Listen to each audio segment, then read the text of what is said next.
ప్రభుత్వ పరంగా చర్యలు తీసుకునే ప్రయత్నంలో ముందుకు పోతాం. విజయ్ గారు మీకు జీ తెలుగు ప్రేక్షకులకు అదేవిధంగా కాంగ్రెస్ సోదరుడు చరణ్ కౌశిక్ గారికి అందరికీ కూడా గుడ్ ఈవినింగ్, శుభ సాయంత్రం. కాంగ్రెస్ ప్రభుత్వము అధికారంలోకి వచ్చి రేపు డిసెంబర్ 7వ తారీఖు వస్తే 2 సంవత్సరాలు పూర్తి అవుతుంది. 2 సంవత్సరాల నుంచి కూడా ఈ యొక్క ధారావాహికని కొనసాగిస్తా ఉన్నాడు ఈ రాష్ట్ర ముఖ్యమంత్రి రేవంత్ రెడ్డి గారు. వారికి ఎందుకు వీరి మీద అంత అక్కసు అంటే, ఆ రోజు తెలుగుదేశం పార్టీలో ఉన్నప్పుడు ఓటుకు నోటు కేసులో అడ్డంగా దొరికి జైలు జీతం అనుభవించింది కాబట్టి, దీనికి అంతటి కారణము ఈ యొక్క ఈ ప్రభాకర్ రావు గారు అధికారులు ఉన్నారు కాబట్టి వీళ్ళ మీద ఎట్లన్నా ఏదైనా చేసి. ప్రభాకర్ రావు ఏ తప్పు చేయకపోతే ఎందుకు విదేశాలు పారిపోతారు? ఎందుకు సుప్రీంకోర్టు నుంచి స్టే తెచ్చుకుంటారు? తప్పుడు కేసులు ఆయన జరగకపోతే ఎందుకు అన్ని సంవత్సరాలు అమెరికాలో ఉండాల్సి వచ్చింది? తప్పుడు కేసులు నమోదు చేసి వారిని ఏదో కక్షపూరితమైనటువంటి రాజకీయం చేయాలనేటువంటి ఒక ప్రయత్నం. నిబంధనలకు విరుద్ధంగా ఇంటెలిజెన్స్ చీఫ్ గా ఎట్లా నియమిస్తారు ఆయన? ఎవరిని? ప్రభాకర్ రావును. మరి ఇప్పుడు రేవంత్ రెడ్డి గారు నియమిస్తున్నటువంటి ఏదైతే మన ఎవరు అడ్వైజర్లు కావచ్చు, తర్వాత రిటైర్ అయినటువంటి అధికారులు కావచ్చు,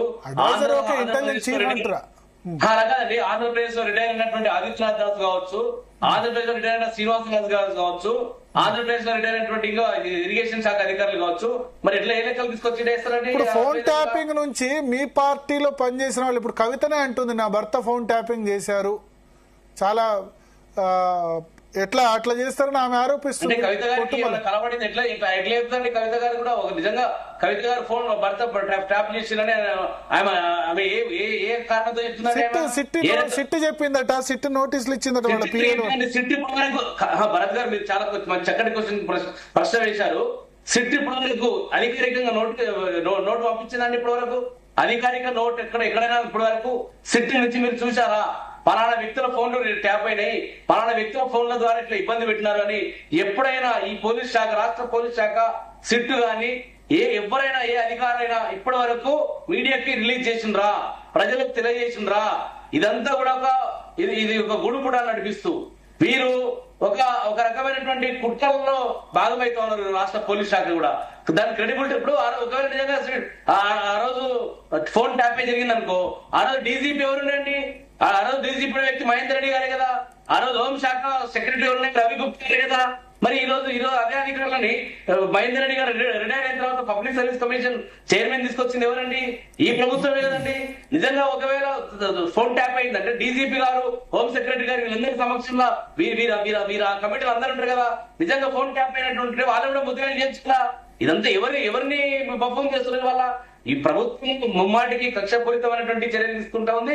ఇది మొదటగా అధికారంలోకి వచ్చినప్పటి నుంచి ఫోన్ ట్యాప్ అని చెప్పేసి నికాసైనటువంటి అధికారులని జైలు పంపించడము, అదేవిధంగా ప్రభాకర్ రావు గారిని ఏదో తప్పు చేసినని చెప్పేసి ఆ రకంగా వేధించడము, అదేవిధంగా విద్యుత్ సమస్యల మీద, విద్యుత్ ప్రాజెక్టుల విద్యుత్ ఏదైతే ఒప్పందాల మీద పీపీఏ చేసుకుని అవినీతి పాల్పడాలని దాని మీద కమిషన్ వేసి దాని మీద విచారణ చెప్పేసి, అదేవిధంగా కాళేశ్వరం కమిషన్ లో కాళేశ్వరం ప్రాజెక్టుల కమిషన్ల కోసం చేసిండ్రని, అదేవిధంగా ఈ ఫార్ములా ఈ రేస్ అని చెప్పేసి ఒక ధారావాహిక లెక్క, ఒక ఎపిసోడ్ లెక్కల పార్లమెంట్ ఎన్నికల సందర్భంలో ఒక రకమైన కేసు, అదేవిధంగా జూబ్లీహిల్స్ ఎన్నికల సందర్భంగా ఒక రకమైన కేసు, ఇప్పుడు స్థానిక సంస్థల ఎన్నికలు వస్తా ఉన్నాయి కాబట్టి మళ్ళీ ఇంకొక కొత్త డ్రామా తీసుకొచ్చారు. ఇది ఒక డ్రామా కమిటీ పెట్టుకోవాలి రేవంత్ రెడ్డి గారు. ముఖ్యమంత్రి గారు నిన్ను ఎన్నుకున్నది ఎందుకోసం ఎన్నుకున్నారు? నువ్వు ఇచ్చినటువంటి హామీలను నేను నెరవేరుస్తావని, నువ్వు ఇచ్చినటువంటి ఏదైతే డిక్లరేషన్ అమలు చేస్తారని, ప్రజలకు న్యాయం సేవ చేస్తారని చెప్పేసి మిమ్మల్ని అధికారంలోకి తీసుకొస్తే, ప్రజలు అధికారం ఇస్తే, ఓట్లు వేస్తే మీరు ఈ రకంగా కక్షపూరితమైనటువంటి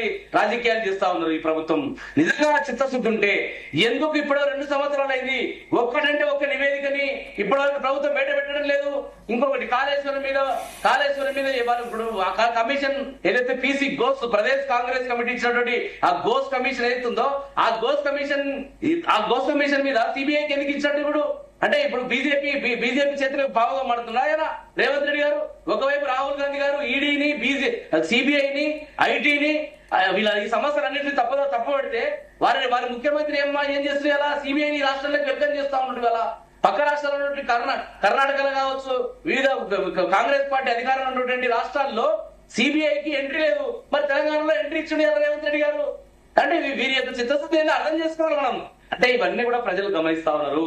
మీరు ఏ రకమైనటువంటి ఏదో బురద జల్లాలని ప్రయత్నం చేస్తే ఎవరు భయపడేటువంటి పరిస్థితి లేరు. మీరు ఎన్ని విచారణలు చేసుకోండి, ఏ రకమైనటువంటి మీరు కుట్రలైనా చేసుకోండి, మేమెవరు భయపడము, తప్పు చేయలేదు కాబట్టి ఎవరికి భయపడరు మా నాయకులు, ఎవరికి తల వంచరు. ఫార్ములా ఈ రేస్ కింద కూడా కేసు మీద కూడా ఎన్ని రకాల కుట్రలు చేసి ఎన్ని రకాల కుతంత్రాలతో బదనాం లేపేటువంటి ప్రయత్నం చేస్తా ఉన్నాడు. ఎక్కడ కూడా మీ రకాల మీరు దండపాలెం బ్యాచ్ దోచుకుంటలేదండి, చేయలేదండి. మా వాళ్ళు తెలంగాణ రాష్ట్రాన్ని దేశంలోనే ప్రపంచంలోనే నంబర్ 1 రాష్ట్రంగా తీర్చిదిద్దారు. హైదరాబాద్ కి ఒక పెట్టుబడుల స్వర్గధామంగా తీసుకొచ్చింది బీఆర్ఎస్ ప్రభుత్వం. ఆ రోజు పెట్టుబడులు రావడానికి పెట్టుబడిదారులకు రెడ్ కార్పెట్ వేస్తే బీఆర్ఎస్ ప్రభుత్వము, ఈ రోజు కాంగ్రెస్ ప్రభుత్వం వారి మీద పెట్టుబడిదారుల మీద గన్ను పెట్టి బెదిరిస్తా ఉందండి. ఈ రోజు బెదిరింపు బ్లాక్ మెయిల్ చేస్తా ఉంది. వాళ్ళ గతంలో పిసిసి అధ్యక్షునప్పుడు ఆర్టీఐలతో బెదిరించి బ్లాక్ మెయిల్ చేసినాడు. ఈ రోజు ముఖ్యమంత్రి పదవిని అడ్డు పెట్టుకుని ఈ రాష్ట్రంలో ఉన్నటువంటి పారిశ్రామికవేత్తలు కావచ్చు, ఈ రాష్ట్రంలో ఉన్నటువంటి వ్యాపారస్తులు కావచ్చు, అందరిని బెదిరిస్తా ఉన్నాడు. ఇవాళ ఈ రోజు ఆర్ఆర్ ట్యాక్స్ నడుస్తా ఉంది హైదరాబాద్. తప్పు చేయకపోతే ఎందుకు భయపడాలి? ప్రాజెక్ట్ లో తప్పు చేయకపోతే ఎందుకు భయపడాలి? ఈ రోజు ముఖ్యమంత్రి గారికి ఆర్ఆర్ ట్యాక్స్ ఇస్తా ఉన్నారు. ఇవాళ ఢిల్లీకి కప్పులు కడతా ఉంది వాళ్ళ ప్రభుత్వం. ముఖ్యమంత్రి రేవంత్ రెడ్డి గారు నెల ఢిల్లీకి తప్పు చేయకపోతే ఎందుకు భయపడాలి? ఆ ఫోన్ ట్యాపింగ్ సంబంధించి ఆ ఫైల్ డిసెంబర్ 9th ఎందుకు హార్డ్వేర్ ధ్వంసం చేశారు? డిసెంబర్ 9th ప్రణీత్ రావు ఎందుకు హార్డ్ డిస్క్ లో అన్ని ధ్వంసం చేశాడు? ఇంటెలిజెన్స్ ఆఫీసర్ హార్డ్ డిస్క్ ధ్వంసం చేయలేదు. ఈ ప్రభుత్వం ఆడుతున్నటువంటి కట్టుకథ, ఈ కట్టుకథలో మీడియా కూడా రిపోర్ట్ చేస్తా ఉంది. మీడియా రిపోర్ట్ వాళ్ళ కన్ఫెషన్ స్టేట్మెంట్ ఉంది కదా వాళ్ళందరిది, భుజంగరావుది అందరిది, చూడండి రాధాకిషన్ రావు అందరూ ఒప్పుకున్నారు కదా కన్ఫెషన్ స్టేట్మెంట్.